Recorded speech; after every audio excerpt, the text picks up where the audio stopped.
After high school, I went to school at Southwestern University in Georgetown and majored in theater, and I moved to Dallas for a girl.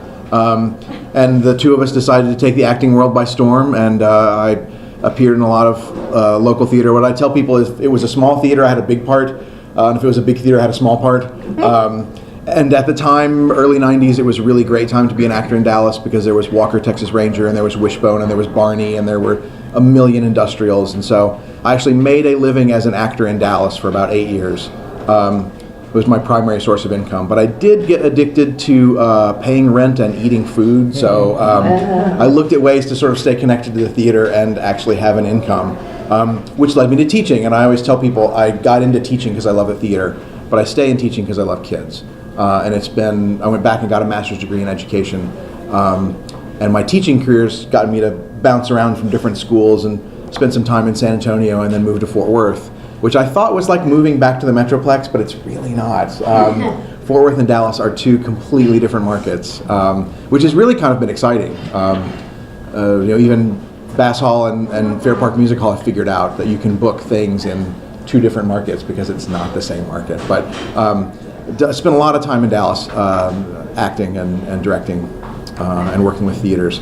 And when I started teaching, I started to write plays because that's something you can do in fits and starts. When you're teaching, being in a play and being at rehearsal every night is not something that you can commit to as easily as writing a play where you can write in the summers and spring break and things like that. So I won a local playwriting contest for a company called Ground Zero Theater Company here in Dallas and started writing plays. I have 6 plays that are published. And I have this idea file that every time I have an idea for a new story, I write it down on an index card, and the index card goes in a little recipe card box. And in the summer or spring break, I get the file out and decide where I want to go. And my students inspired me to write this comic because I work with really, really smart students who have a lot of disposable income and a lot of free time and a very overdeveloped sense of right and wrong. And so I thought if you had, isn't that what a superhero is? Like a lot of money and cool gadgets and lots of time and want to right wrongs. Like that's what this is. So I put that in the idea file. And I remembered what one of my playwriting mentors told me a long time ago. If you write a play, it has to be a reason that it's a play and not a movie or a novel. It has to be theatrical. What is inherently theatrical about your idea? And I thought there is nothing inherently theatrical about this idea. This is a comic book. This is kids who put on masks and go out at night and fight crime. So never having written a comic book before, but having read them since I was 4, I decided to figure out how does one write a comic. And literally every article you can find on how to break into comics says the same thing. You break into comics by making comics. You don't go to a publisher with a script or an idea, because everyone has an idea for a comic book. You go to a comic book publisher with a comic book. So I met an artist online. His name is Pius Bak. He lives in Lithuania. And we started working together on this project. And I did a Kickstarter in 2014, which funded the content for the first issue.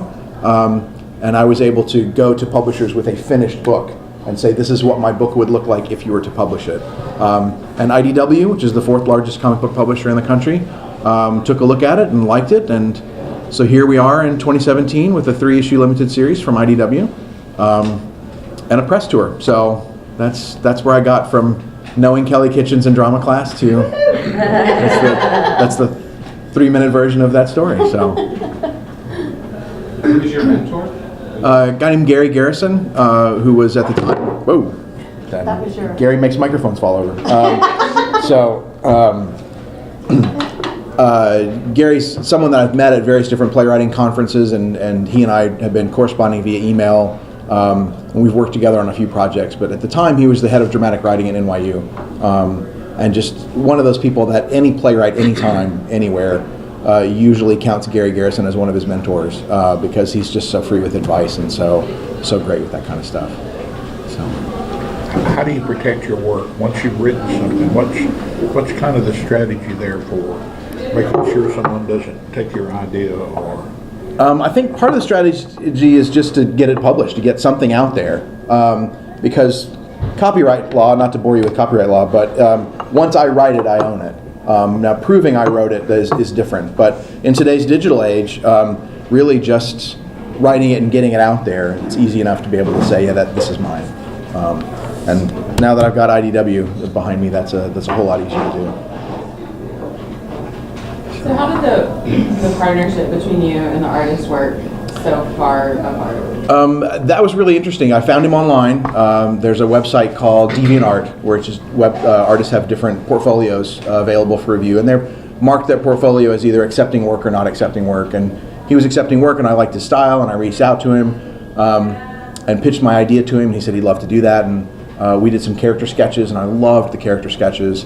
And I said, let's write a book together. And we discussed the boring stuff like how much I would pay him and who would own what and all that kind of stuff. And it was not until he asked, what does a letter jacket look like? What is that thing, letter jacket, that was in my script? And I realized, you're not from around here. So yeah, he was living in London at the time, but he's from Lithuania and has moved back to Lithuania now.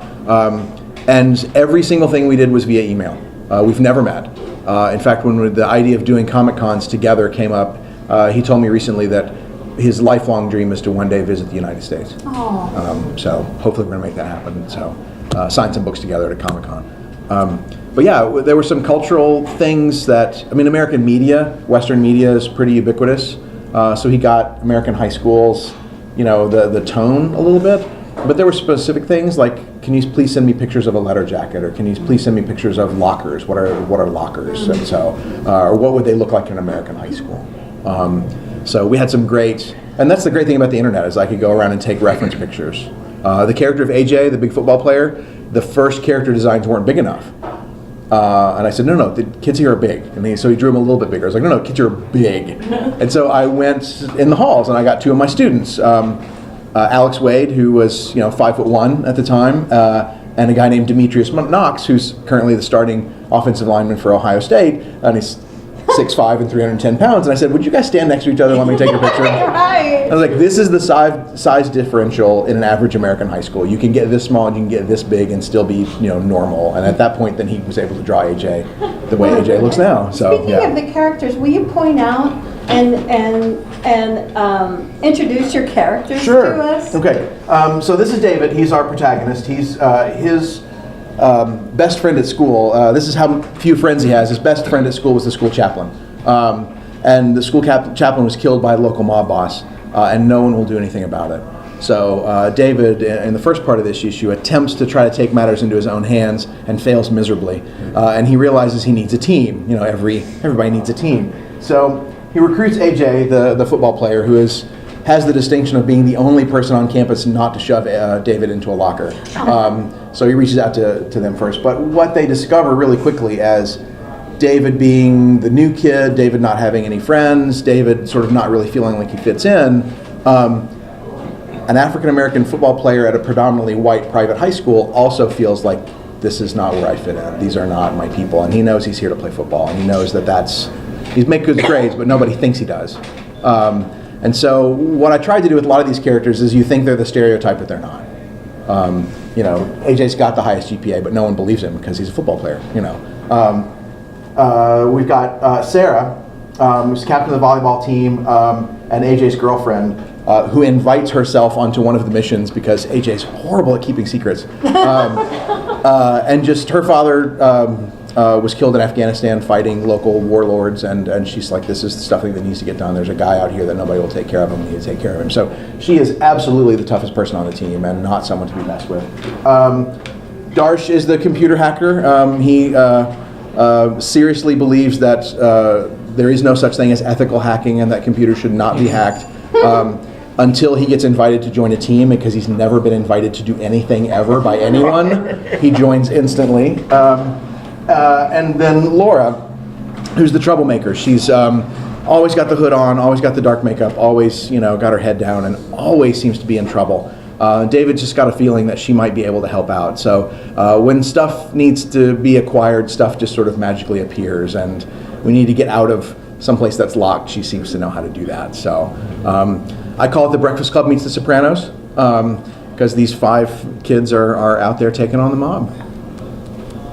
What about the man with the gun right there? The Viceroy. He's our big bad. He's the mob boss that everybody's out to get. So issue number 1 starts to develop his story a little bit more, and there's a bit of a twist at the end of issue number 1 relating to that. So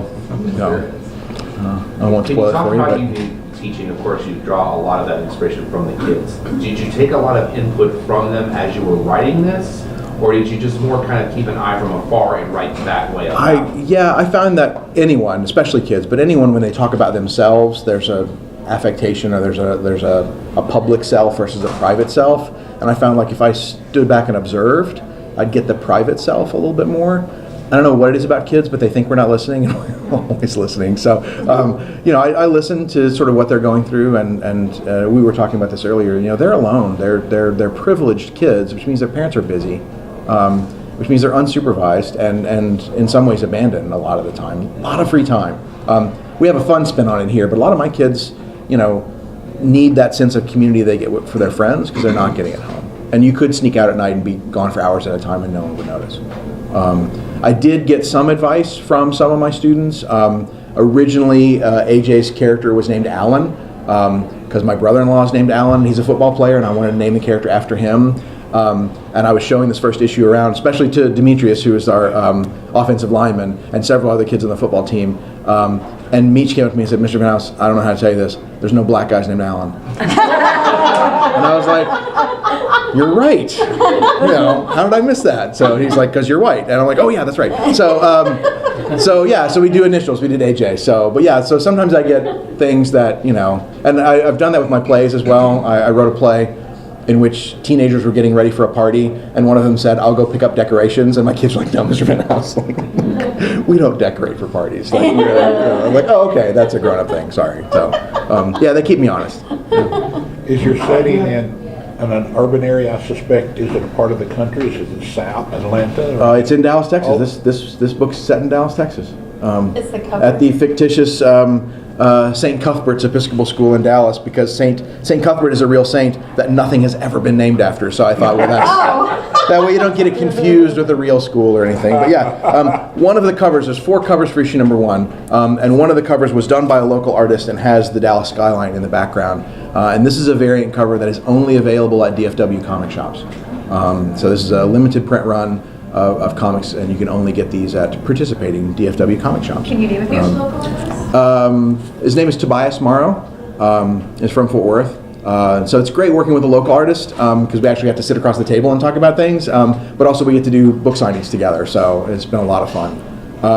Okay, so participating stores, I know Collected Comics, which has 5 locations, Keith's, which is right over there on Mockingbird, Titan, Madness, Docs, Galaxy Called Dallas, Valhalla in Plano. On the press page, if you go to thenightowlsociety.com/press, I believe there's a list of participating stores you can check out. Anywhere in Austin? Yes, I'm doing a book signing at Austin Books and Comics Sunday, and so they're carrying it. It's IDW, it's a major publisher, so it is literally in every comic book store in the country if they ordered it, which at IDW most of them do. And I've got friends in various cities right now that are sending me pictures of the fact that it's sold out. So it's issue 1 is starting to sell out in comic stores, so that's a good thing. If Night Owl Society was to be a film, who would you cast as the Viceroy? Ooh, that's a good question. I want him to be someone that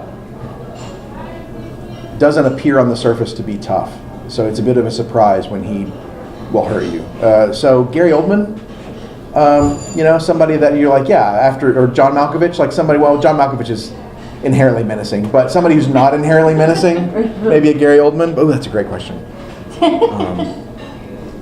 Speaking of local scenes, Campese's, which you guys know this was originally scheduled to be at Campese's, is the mob guys' hangout, because Campese's had a reputation back in the day of being where the mobsters hung out. So I decided to make it the mob guys' hangout. And Campese's hasn't been 100% on board with that, which is great. Kelly was saying, "Oh, they kind of don't want us to do their thing because it's media and they don't really like the image." I'm like, "This is great. Maybe they could sue us. Like, that's free. You can't buy that kind of publicity. This would be fantastic if they hated this." Locations that you like, the schools or any other things that are based on places in Dallas, like the restaurants? Yeah, the restaurant's the specific one where I sent him like pictures of this. Like, this restaurant must be the headquarters. Then what I found out later, like in issue 3, and this page is also on the online press kit and some of the preview art that I sent you. I was like, hey, that looks like downtown Dallas. And he said, yeah, I got on Google Earth and decided the car chase needed to happen. And so there's like point of view street scenes. Like there's Hervé downside. It was like, you can see the street sign. Awesome. And it's like drawn into the panel is the exact perspective of what it would be like to be on that street at that angle, which I would do by going down there with a sketch pad, but he did on Google Earth Street View. So yeah, from Lithuania. Yeah, high school is more of a generic location. Yeah. When Copious told you no, did the guy have his hand in his pocket? I hope so. I hope so. Yeah, that's what we're gonna write. Yes. So. Did he follow you to the parking lot and write down? That's right. Yeah. It's, you know. He has my phone number, so let's. Yeah, Kelly can handle it, don't worry. Yeah. Who's he coming after? Now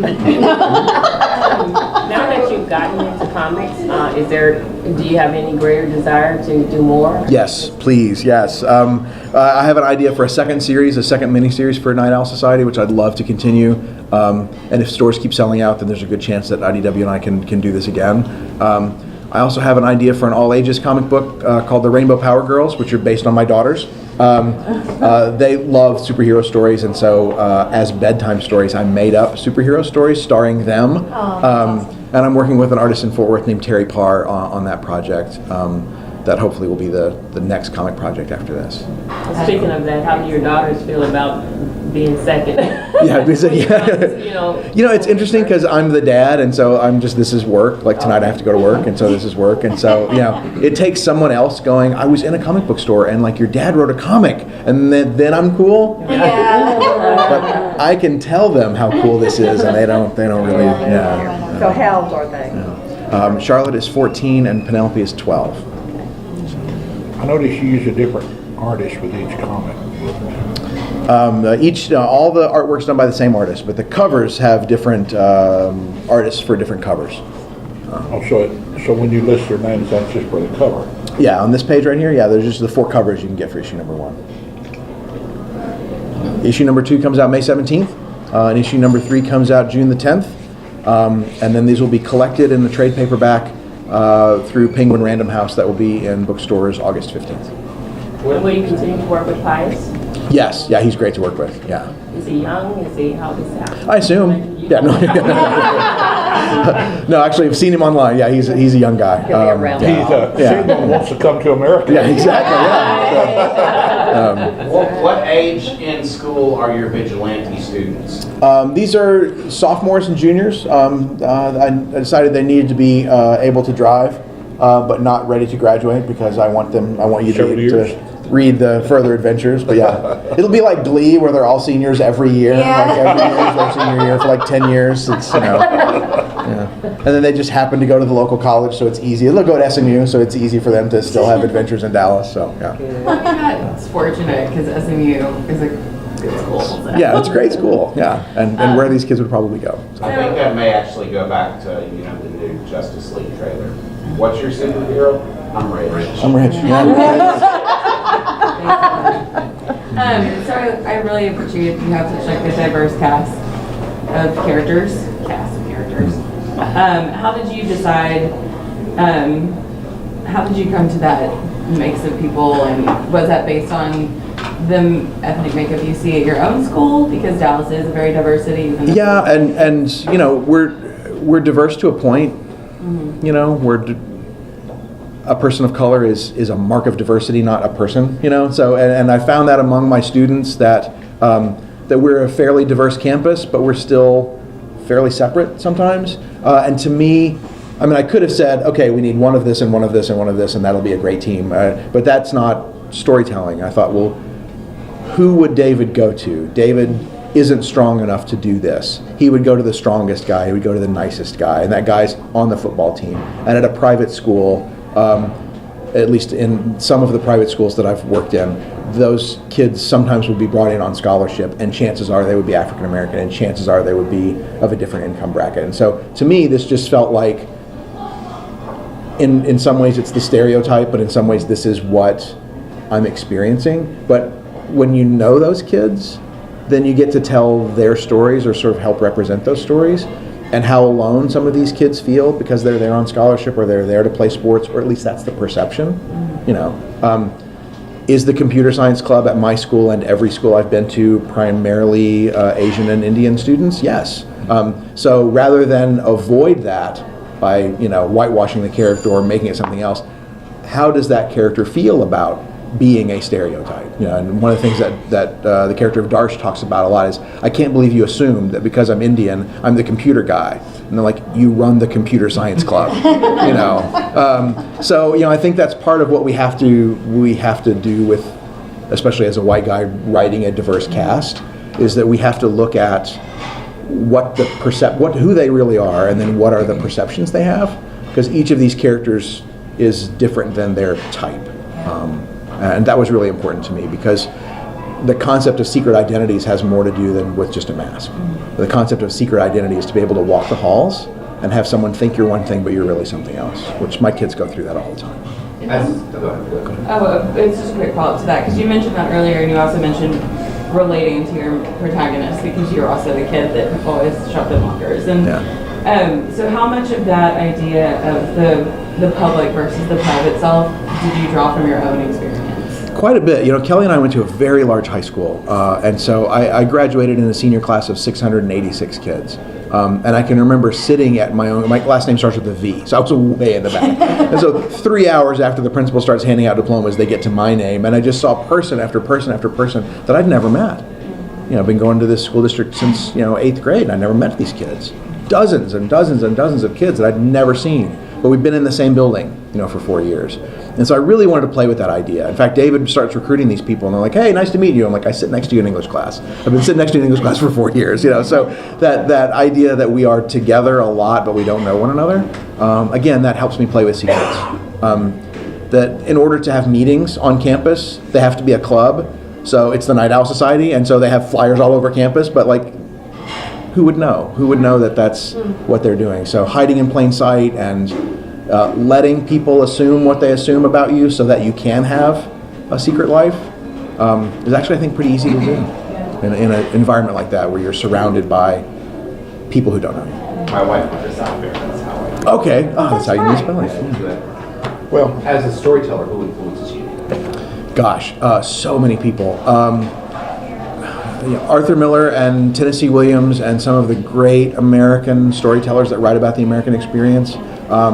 But also Sarah Rule or Steve Martin or Lynn Nottage or any of the contemporary playwrights that are doing really, really amazing writing about what it is like to be an American at this point in our history, with humor. Thornton Wilder and Steve Martin are brothers in my opinion, and there's a through line that you can get to. That's a lot of fun to explore. How different or similar is your playwriting experience compared to this experience? Well, it's really interesting because I try to draw on the similarities as much as possible. When I decided to explore writing comics, I had to learn how it's done, and so the first thing I did was went on the internet and said, what are some comic book scripts, and downloaded those, and then bought the comics that they were scripts of, and then saw how they matched up. And I found that there was almost every conceivable format you can think of, from what's called the Marvel method, where someone just does an outline, and the artist does it, and then the writer goes back and adds dialogue, to more like what Alan Moore does, which is very cinematic, and every panel is incredibly descriptive. So he really sees himself as the storyteller with someone with a pen following his direction. And I think being a playwright, it led me to be more open to collaboration, that everybody in the rehearsal room is an artist with something to contribute. The director, the actors, and all the designers are there. So why as a writer would I dictate exactly how I want everything to look? That's part of what I wanted the artist to do. So my scripts are very much like play scripts. They're very dialogue centered, and the stage directions tell you what happens.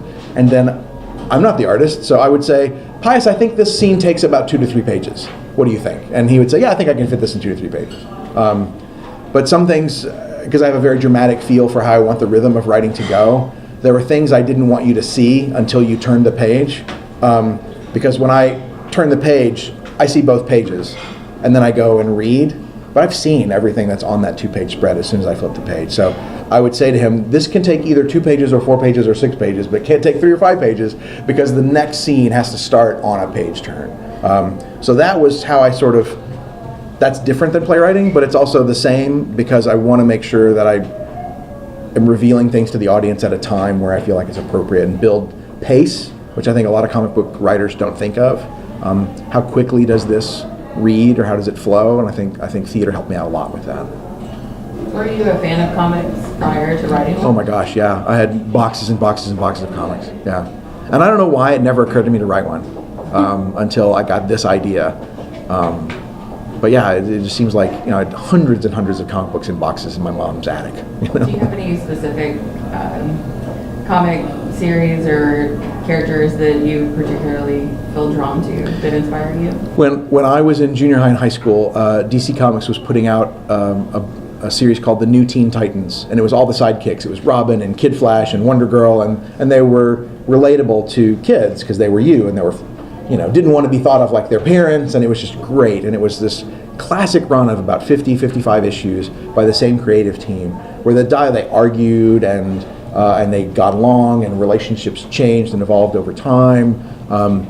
Marvel had a similar one, the X-Men, that was written by Chris Claremont and John Byrne at the time, and that was sort of teens in a team learning how to get along, and then the crime fighting and the adventure was there, but it sometimes wasn't even the main focus, and that got me hooked. And that's what I really wanted this to be. I wanted this to be a classic 80s teen comic book, like the ones I used to read. Have you read very many contemporary comics, like lately, or any of that? Have you dipped back into the cycle? Yeah, no, I certainly did a lot of research, and my bank account will tell you I did a lot of trips to the comic book store to do research. Yeah, so I'm hoping I can. It really has. I'm really shocked at how far comics have come. What's interesting, when I first got back into it, I went to a comic book store and I said, I haven't collected comics since the 80s. What should I read? And he's like, the stories are the same, the art's better.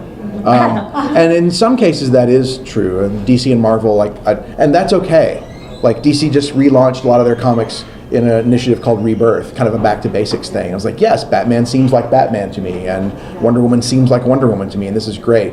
But beyond the big two, there's some really, really cool stuff going on in comics that's nothing like superheroes at all. And when I go around to comic book stores and sign comics, I'm like, what are you guys excited about? And they're like, oh yeah, DC's doing really good, and Marvel, I don't know what's going on with Marvel, but have you read Grass Kings? It's so cool, or God Country, or Paper Girls is great, and 4 kids, walk into a bank, and Sex Criminals, which is a bizarre series, and there's a new one out called Plastic, which I don't even know if I can tell you the premise of, but yeah, there's some really, really inventive things going on with sequential art storytelling that is very different than the 80s. So there's a large chunk of it that hasn't changed one bit, and there's a whole new areas.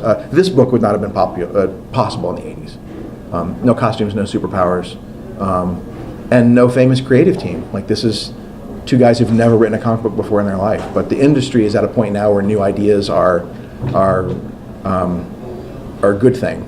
How do you structure that, like that kind of a plot arc, when you guys probably have enough for the trade paperback in the can at this point, right? Like so this 3 issues is like a full story arc. So yeah, it fits. Okay. Yeah. And then, so did you leave it? Well, I mean, obviously you can't give away too much, but how open-ended do you have to be in writing something like that? That was really hard, because I feel like if it's over, then if you do another series, people are like, well, why is there another series? It's over. And if you leave it too open-ended, then it's not satisfying when you get to the end of that 3rd issue. So the ending is something I wrote many times trying to get right, but I feel like this chapter of their lives is over after issue number 3, but there's definitely an indication that this group has more that they can accomplish. So a next series would be logical, but this series, hopefully, doesn't feel incomplete. But yeah, that was a huge challenge in writing. Have you already started writing the next 3? Yes. It's a 5-issue series, I hope. And what I'd like to do is tell the same story from each character's point of view, so that each issue would be from a different character's point of view. Yeah. So that when, at the end of number 1, we get David or Laura or Sarah's point of view on a particular mission, and then we go, issue 2, we'd go back and get Darsh's run up to that mission, and then go a little bit farther.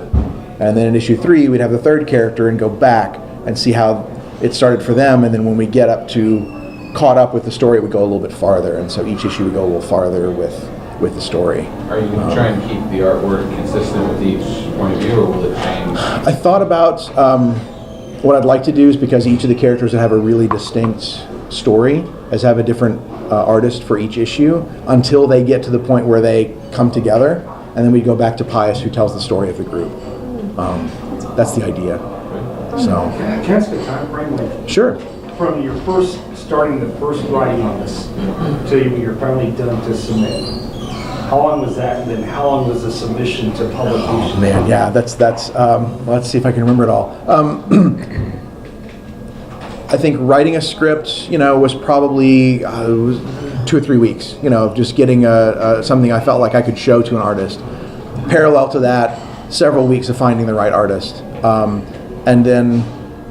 I try to time it with the school year, so that's all a summer. And then when the school year starts, the artist is working on things that all I have to do while I'm teaching is, when he's done with a page, I can say thumbs up, thumbs down, or change this or change that, and I can do that during the school year. But probably a year to put this issue together. 60 days to get the money raised via Kickstarter, and then if you know anything about Kickstarter, it's this much about the art and this much about shipping and printing and the spreadsheet. I think I spent more time on the spreadsheet than on the script to issue number 1, just figuring out how much reward levels would be worth and how much money would I raise if I charge this much for this reward, and if I print so many of them then the price goes down. So I can't, the math on it was just mind-boggling. But the submission process was interesting because IDW was the first one to look at it. Probably about 4 months of it being in someone's inbox and me hearing from IDW. Parallel to that, I was submitting it to several other companies. I heard a yes from IDW, and then I heard a no from several other publishers, much smaller publishers. And I'm really glad that came in that order. Because 4 or 5 no's and then a yes would have been really. But at the first yes, I was like, all those no's, I was like, whatever. I got IDW. Who needs it? But from the time they said, yes, we'll do 3 issues, then we had to go back and create 2 more issues. And I had a plot outline, but I had to script those, and then Pius had to draw those, because IDW wanted all 3 in the can, so to speak, before they started production. Because comic book fans and retailers especially do not like delays. We want them to come out every month. That's a thing we want. So yeah, this Kickstarter was 2014. The first time I probably sat down at a computer and said, I think I'd like to write a comic book was probably 2012. So, quite a bit of time. At what point in time does the mob realize it's not a rival mob, it's not some kind of organization like the police, it's a bunch of kids that are making them look like fools? Pretty early on, yeah. Well, they know the Night Owl Society is a vigilante group, and they know that it's a thorn in their side. But yeah, you'll see in issue 2. How that plays out a little bit. James, you mentioned earlier about doing signings in comic shops. Can you talk about the importance of you as a creator-owned property getting out there and going to shows and going to places to kind of put a face to the book, and how important is that to the process of getting the word out? Tremendously important. And Mark mentioned that this is a creator-owned series, which means I own the content and the intellectual property. And IDW, it's more of a license agreement that they have licensed this comic to print and distribute. And to do some PR, but I don't draw a paycheck from IDW. We'll split profits 50-50 after their expenses, and I don't know what their expenses are going to be, but I know my editor's on salary, and I'm not. So as far as financial risk, the idea that I could pay an artist up front for all this artwork and maybe not make that money back is a definite possibility. So it's in my best interest to go to as many comic books shops as I can, to call on friends like Kelly and say, can you get me in front of some people, and can we sell books? Because the more books I sell, the more chances I have to break even on this, and if we sell even more books, I might make enough money to do another series. But I won't be paid to do another series. I'll fund another series, and hopefully IDW would agree to publish it. But yeah, the other thing that you may not realize about the comic book industry is that with the publishers, the customer's not the reader, the customer's the retailer. Because the retailer is buying these in advance, sometimes 2 months in advance, and you can't return them. So if they can't sell it, or if they don't think they can sell it, they're not going to buy it. So in February, when the pre-orders came out, I was talking to every comic book store I could get a hold of, and I've got a comic books coming out in IDW. It's on page 282 of the previews catalog. I'll send you a free PDF. I think your customers would really like it. And most of the time, you're a local creator, they're like, yeah, we'd love to do it. And I talked to one store owner who said, yeah, without knowing you, we probably would have ordered 2 or 3. If I'd heard that the creator was from Dallas, I probably would have ordered 4 or 5. If I heard that it was set in Dallas, I would have ordered 10. Oh, but if you're going to come in my store and do signings, then I'll order 100. I'm like, oh, okay, well then how many of these can I do? So the book came out on Wednesday, and I did a store signing on Wednesday and 1 on Thursday, 1 on Friday in Houston, 2 on Saturday, and 2 on Sunday. And I've got 3 coming up this weekend, Fort Worth, Waco, and Austin this weekend. Anybody will have me. And I have a lot of Sharpies. So I'll go sign books or wherever, when everybody will have me. What kind of numbers of sales is that considered successful, or is there? That was, I did a lot of research on that. The numbers are different depending on what you're shooting for. Batman's going to sell 90,000 copies this month. I'm going to sell 5,000 or 8,000 would be huge for an independent publisher. 4,000 would get me on the charts. I'd be in the top 300, depending. But the initial print run was close to 5,000. So if we sell out, then that'll be for IDW, for a new #1, for a creator-owned series, that would be a good number. The measurement of time for the book or for the magazine, the comic to be sold is 1 month, 60 days. They're sold to retailers and they're not returnable, so they'll be on the shelves for as long as they have them. You can go to a comic book store now and get something that came out last month or 3 months ago or 4 months ago. But most of the time, the turnover is monthly. When issue 2 comes out on May 17th, most retailers will put that on top of the copies of issue #1 they have out right now. So if if issue #2 appeals to you by the cover, you might dig back there and find issue #1. So and that's the appeal of the 3-issue series, is that no one feels like, oh, this is issue 87. How would I possibly get caught up? Like, you can find these 3 issues sometime between now and end of June and get caught up on this series pretty quickly. When does #3 come out? June the 10th. Have you spoken to IDW about a possible second print plan? Like, do you have a plan in place already for that? For second printing of issue #1, yeah. I think if and the way I understand that it works is if enough stores are sold out, they'll call the distributor and say, we want more. And if the distributor can put their hands on more, they'll get those to the stores. But if the distributor feels like there's enough demand for more copies, they'll recommend to IDW a second printing. And a second printing is like the best PR ever. It's almost as good as being sued by Campese's. Like, it's, like, this book was so popular, it sold out, and they must go to a second printing. Like, that's just money in the bank. Well, nowadays, word of mouth when it comes to comics like this is really an important thing, because you mentioned, I think somebody mentioned God Country. You mentioned God Country. Yeah, great God series. Country was a book that nobody knew to look for it, and now it's gone into 4th and 5th and 6th printings. So if this does really well, and you get those multiple printings, that's a boost in and of itself, because not only is that more money in your pocket, but then everybody's like, well, now I gotta check this out. Yeah, and it's one of those things that feeds on itself. Is that if I'd never heard of a series and someone said it's good, I might check it out. But if I've never heard of a series and then I read online that it's gone to a second printing, I'm like, oh, well, it must be good. So. Well, Mark, do you mind speaking? Because I remember when hearing you say, "Oh, you got IDW." I mean, what's that's no small feat. I mean, because when you're doing a creator-owned project, a lot of times people try to self-publish, which can go really, really bad if you don't do it the right way. But IDW, they're the same people that put out 30 Days of Night, a lot of big popular books, and they've got some really hot properties, recognizable properties that they do as well. So I was really impressed when you told me you got IDW, because I thought, well, that's a great way to start. It's definitely a step up from trying to do it, like a grassroots, just do it yourself campaign. Yeah.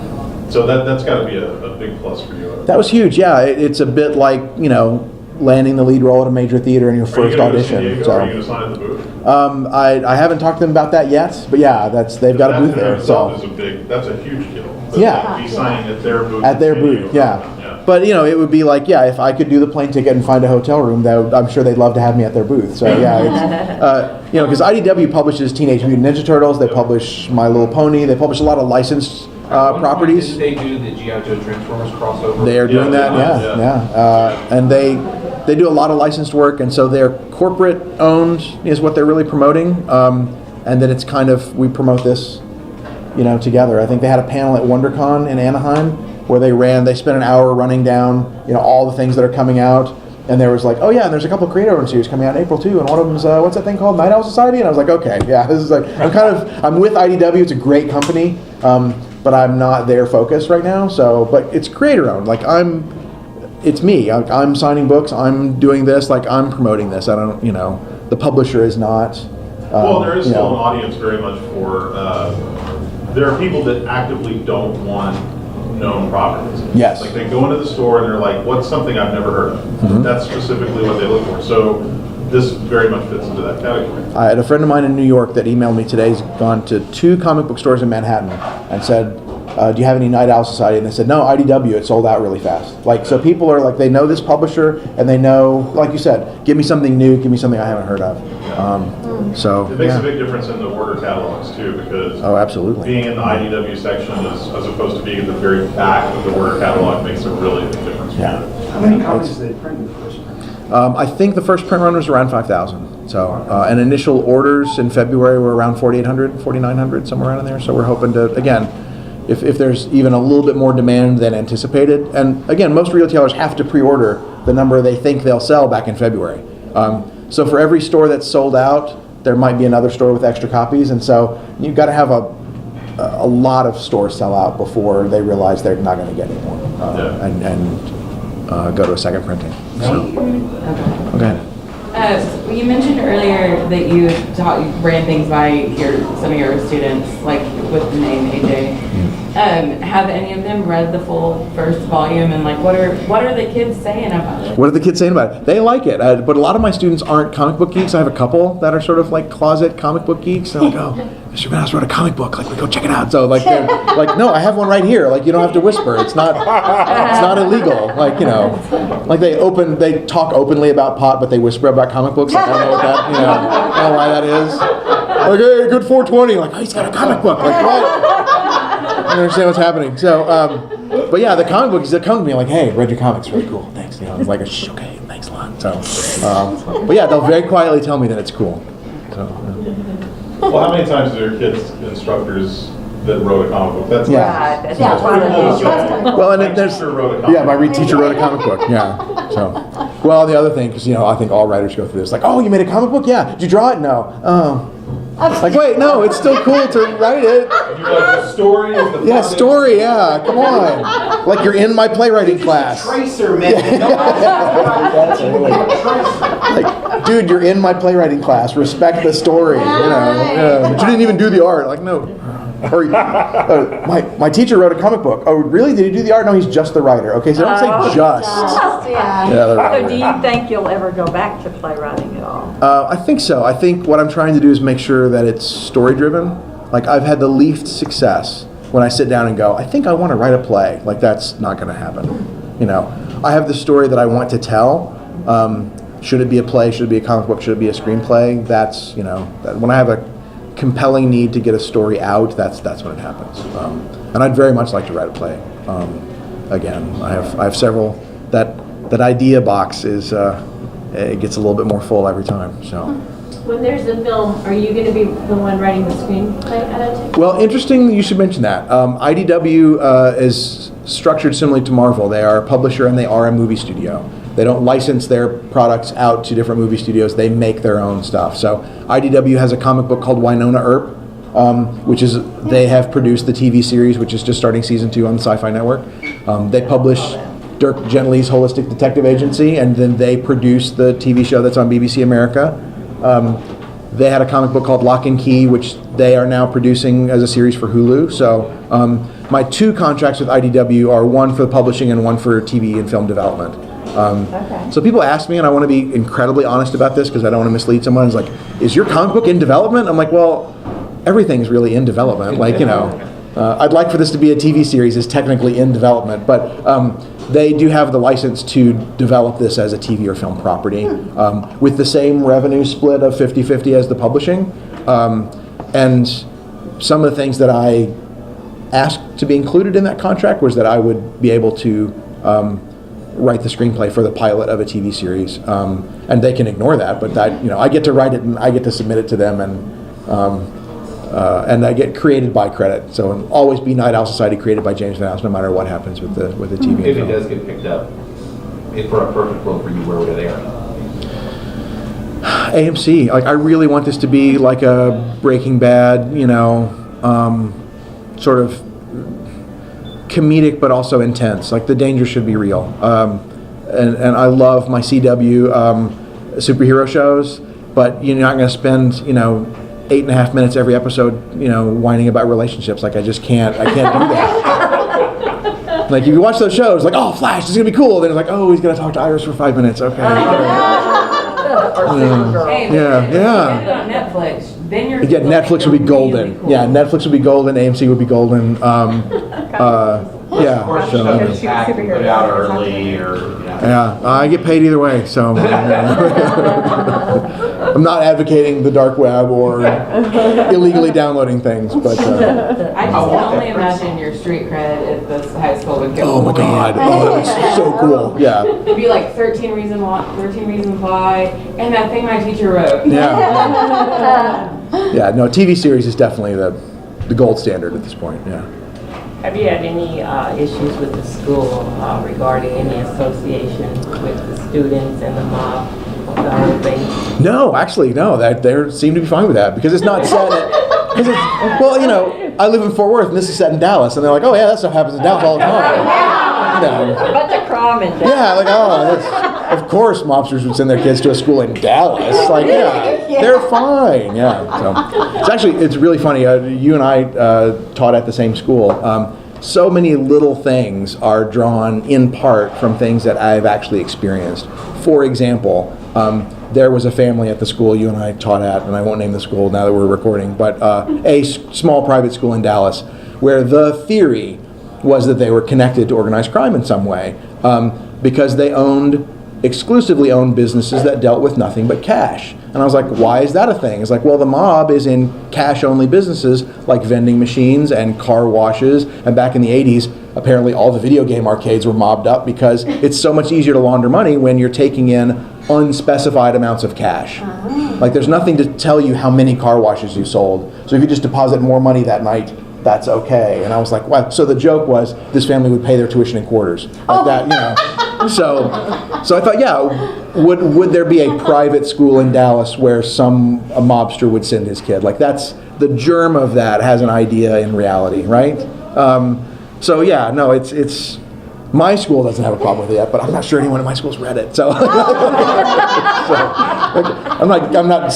didn't put one on the headmaster's desk. And go, hey, check it out. So, In Fort Worth, I think you'd have more trouble if it was like an oil baron. That right, exactly, yeah, like don't insult oil people or cattle. Like a rodeo star, and then you'd maybe get in some trouble. But No, I learned that a long time ago. You remember, this is a total sidebar, but Oprah was sued by the Texas Cattlemen's Association, and this is what I love about Oprah. She decided that they decided they were going to drag out the suit, and surely she wouldn't want to stop doing her television show. That's going to shut her up. So she moved her show to Amarillo for 3 weeks while she did the trial, and I know because I have family in Amarillo. And Jay Leno, one of the few times he was funny, had this great thing that apparently you can kill them and slaughter them and eat them, but you cannot insult cows, not in Texas. She said beef's not good for you, and then she got sued. But yeah, like, you can kill them, you can slaughter them, just don't insult them. That's not the thing. So I think you're right. Yeah, no, if this took place in the stockyards, I'd be in trouble. But generic school in Dallas. What is possibly unsafe worldwide because of the mad cow disease outbreak in Britain. Yeah. I was going to Tech at the time. Oh, yeah. So, yeah, she was in Lubbock more than she was in Amarillo, I'll say that. Wow. Because that's where all the little sorority girls are. They're all big fans for shows. So every time you saw sorority, it was from Texas Tech. Texas Tech. Well, the third day of the trial, the jury's asking for autographs, right? Pretty much, yeah. Well, we need to wrap up. Is there anything extra, James, that you would like to say, or any? Just thank you guys for taking an interest. And I mentioned this the other day when we met. I've made a career in the arts and I've made a career in the arts in North Texas because there is a quality arts journalism in this town. There always has been. And when I started, I don't think any of you guys were writing. I mean, this has been like an ongoing thing that the people who came before you and now you guys are doing really, really great work. And it means that there can be local filmmakers, and there can be local comic book artists, and there can be local theater people, because there is quality criticism in Dallas. So, and I'm not saying this because I want you to write about me, but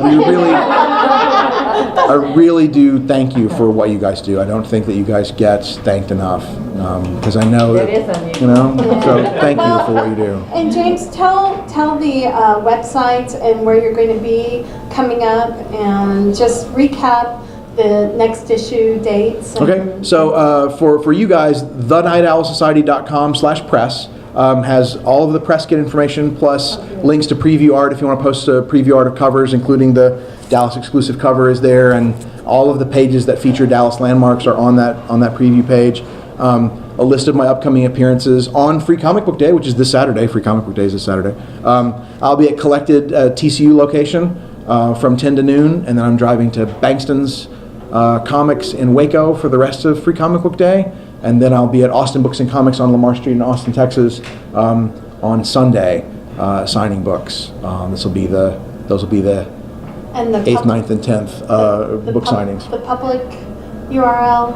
thenightowlsociety.com, or find me on Facebook at facebook.com/nightowlsociety, which is there on your cards.